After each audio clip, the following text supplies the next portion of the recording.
Trichy KK நகரில் ரொம்பவே டிமாண்டாக இருக்கிற 1200 ஸ்கொயர் ஃபீட் ரேஞ்சில் இருக்கக்கூடிய ஒரு பிளாட் தாங்க பார்க்க போகிறோம். அதுவும் டிடிசிபி அப்ரூவ்ட் பிளாட்டுங்க, கார்னர் பிளாட்டு. அது மட்டும் இல்லாமல் நீங்கள் பார்க்குற எஸ்பிஐ ஸ்கூலை ஒட்டியே நம்ம பிளாட் வந்துருங்க. இந்த மாதிரியான பிளாட் சம்பந்தமான வீடியோஸ்க்கு மறக்காம நம்ம சேனலை சப்ஸ்கிரைப் பண்ணிக்கோங்க, ஃபாலோ பண்ணிக்கோங்க. நீங்கள் பார்க்குற இந்த கார்னர் பிளாட் தாங்க 45க்கு 29 வரும். மொத்தம் 1305 ஸ்கொயர் ஃபீட் வரும். இப்போ இது வந்து பார்த்தீங்கன்னா 23 அடி ரோடு. இங்கே பார்த்தீங்கன்னா மேற்கு பார்த்து இருக்கும்.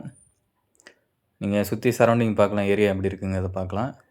சவுத் வெஸ்ட்டு கார்னர் பிளாட்டு, தென்மேற்கு பார்த்துருக்கு. ஆமாம், இந்த பக்கம் பார்த்தீங்கன்னா 20 அடி ரோடு, தெற்கு பக்கம் 20 அடி ரோடு வரும், மேற்கு பக்கம் 23 அடி ரோடு வரும். நம்ம பிளாட் வந்து பார்த்தீங்கன்னா எஸ்பிஐ ஸ்கூல்லேருந்து ரொம்ப பக்கம், வெறும் நடந்து போகிற தூரம் 50 மீட்டர் அவ்வளோதான் இருக்குது.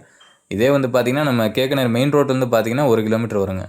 கேகே நகரில் இடம் தேடினவங்களுக்கு தெரியும் இந்த அரை பிளாட்டாக கிடைக்கிறது எவ்வளோ சிரமங்கிறது. இன்றைக்கி அப்படி ஒரு பிளாட்டு தான் நமக்கு வந்திருக்கு. நம்ம வாட்ஸ்அப் சேனல் ஒன்று கிரியேட் பண்ணியிருக்கோம், அதில் தான் இயர்லியராக எல்லாமே அப்டேட் பண்ணுவோம். ஜாயின் பண்ணணும்னு இன்ட்ரெஸ்டாக இருக்கிறவங்க நம்ம டிஸ்கிரிப்ஷனில் இல்லை பயோவில் லிங்க் இருக்கும், அதுலேயே நீங்கள் ஜாயின் பண்ணிக்கலாம். இப்போ இந்த பிளாட்டோட ப்ரைஸ் வந்து பார்த்தீங்கன்னா ஸ்கொயர் ஃபீட் வந்து 3800 ஃபைனல்ஸ் சொல்கிறாங்க. 3800 ருபீஸ் வந்து இப்போ ஸ்கொயர் ஃபீட் வந்து ஃபைனல்ஸ் சொல்கிறாங்க. அப்படி வச்சு பார்த்தீங்கன்னா உங்களுக்கு பட்ஜெட் வந்து நெருக்கி 50 லட்ச ரூபா நெருக்கி வருது. இந்த பிளாட் சம்மந்தமான மேலும் டீடைல்ஸ் தெரிஞ்சுக்க நம்ம ஸ்க்ரீனில் தெரியிற நம்பருக்கோ இல்லை வாட்ஸ்அப் லிங்க் வந்து நம்ம டிஸ்கிரிப்ஷன் இல்லை பயோவில் கொடுத்துருப்போம், அது கூட நீங்கள் கான்டாக்ட் பண்ணிக்கலாம்.